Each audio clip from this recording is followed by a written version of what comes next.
करने की कोशिश बिल्कुल, मैं उमेश रोकूंगा। इस वक्त बड़ी खबर हमारे पास आ रही है अमरोहा से। बड़ी खबर इस वक्त आ रही है, बीजेपी प्रत्याशी संगीता चौहान का आरोप है बुरके में फर्जी वोटिंग का आरोप लगाया है। बड़ी खबर इस वक्त की, एक वोटर आईडी से कई बार वोटिंग की गई है, यह बड़ा आरोप यहां पर इस चुनाव में लगाया गया है। वोटर आईडी से चेहरा मिलाकर वोटिंग की मांग की है। बड़ी खबर इस वक्त की, संगीता चौहान नौगावा सादात से भारतीय जनता पार्टी की प्रत्याशी है। चेतन चौहान की पत्नी है। चेतन चौहान यहां से विधायक थे, उनका निधन हो गया, जिसके बाद संगीता चौहान को बीजेपी ने इस सीट से उम्मीदवार बनाया। बुरके में फर्जी वोटिंग का आरोप। उमेश बातचीत करने के लिए हमारे साथ बने हुए हैं लगातार, वहां पर उनके पास भी हम चलेंगे। सुनिए। बुरके की आड़ में फर्जी वोटिंग हो रही है और ये प्रशासन की समझ में नहीं आ रहा। बार बार हम उसको कह रहे हैं, लेकिन हमारी कोई सुनवाई इस वक्त कर नहीं रहा। बुरका हटा के ही वोटिंग होनी चाहिए, यही न्यायोचित होगा और आईडी से जांच होनी ही चाहिए। ये इस तरह की फर्जी वोटिंग को रोकना ही होगा और ये किसी भी लोकतंत्र के लिए बहुत हानिकारक होगा।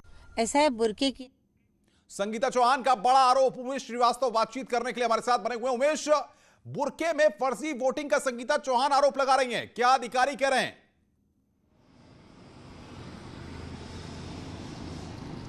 जी हाँ, देखिए, बड़ा आरोप है। संगीता चौहान ने जो आरोप लगाया है यकीनन बड़ा आरोप है, क्योंकि उन्होंने फर्जी वोटिंग का आरोप लगाया है। उनके शब्दों की बात अगर हम करें, जो उन्होंने शब्द इस्तेमाल किए हैं वो ये कहा है कि बुरके की आड़ में फर्जी वोटिंग हो रही है, इसलिए बुरका हटा करके वोटिंग करवाई जाए। लेकिन इस ओर कोई ध्यान नहीं दे रहा है। ये भारतीय जनता पार्टी की प्रत्याशी ने संगीन आरोप लगाया है। इस पर जाँच को लेकर के क्या कहना है प्रशासन का, हमारे साथ शिवम शर्मा मौजूद हैं। शिवम, ये बड़ा आरोप है और संगीता चौहान ने जिस तरह से ये इंटरव्यू दिया है, उन्होंने कहा है कि बुरके की आड़ में फर्जी वोटिंग हो रही है। प्रशासन का क्या जवाब है इस पर? जी, प्रशासन से बात की, प्रशासन कह रहा है कि हम आईडी देखकर ही हम वोट डलवा रहे हैं, पर लेकिन उन्होंने प्रशासन पर भी सवाल खड़े किए हैं, जिस पर संगीता चौहान कह रही हैं कि प्रशासन भी हमारी बात को नहीं सुनना है। उनका साफ कहना है कि बुरके की आड़ में फर्जी वोटिंग की जा रही है। जी नहीं, ये बताइए उमेश, ये बताइए किसी पर्टिकुलर बूथ के संदर्भ में उन्होंने ये बात कही है, क्योंकि इस सीट पर 40% मुस्लिम मतदाता हैं। ऐसे में ओवरऑल जहां पर भी पूरी एक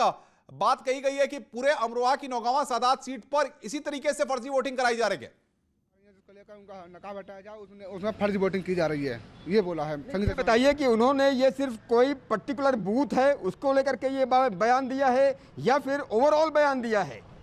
संगीता चौहान का कहना है कि जहाँ सभी मतदाता लोग 489 जहाँ मुस्लिम महिला वोटर हैं, उस जगह पर वहाँ पर फर्जी वोटिंग का आरोप लगाया है। उन्होंने जो फर्जी वोटिंग की बात कही है, एक पर्टिकुलर बूथ पर खड़े होकर के उन्होंने बयान दिया है, उन्होंने ये बाइट दी है, ये इंटरव्यू दिया है, तो सिर्फ उसी पर्टिकुलर बूथ की वो बात कर रही हैं या फिर समूचे विधानसभा सीट की ये बात कर रही हैं? समूचे सभी जो विधानसभा क्षेत्र आता है, सभी जो जहाँ बिल्कुल। उमेश रोकेंगे, एक बार दर्शकों को फिर सुनवाते हैं कि आखिर संगीता चौहान ने जो बड़ा आरोप लगाया, प्रशासन के अधिकारियों पर भी आरोप लगाया है कि उनकी विधानसभा सीट पर, जिस पर वो भारतीय जनता पार्टी की प्रत्याशी है, उस पर किस तरीके से बुरके में फर्जी वोटिंग हो रही है। सुनिए आप एक बार फिर संगीता चौहान क्या आरोप लगा रही हैं। ऐसा है, बुरके की आड़ में फर्जी वोटिंग हो रही है और ये प्रशासन की समझ में नहीं आ रहा। बार बार हम उसको कह रहे हैं, लेकिन हमारी कोई सुनवाई इस वक्त कर नहीं रहा। बुरका हटा के ही वोटिंग होनी चाहिए, यही न्यायोचित होगा और आईडी से जांच होनी ही चाहिए। ये इस तरह की फर्जी वोटिंग को रोकना ही होगा और ये किसी भी लोकतंत्र के लिए बहुत हानिकारक होगा। तो लगातार बयानबाजी, अब इस रिएक्शन क्या आते हैं वो भी यहां पर देखना होगा। रुक रहे हैं ब्रेक के लिए।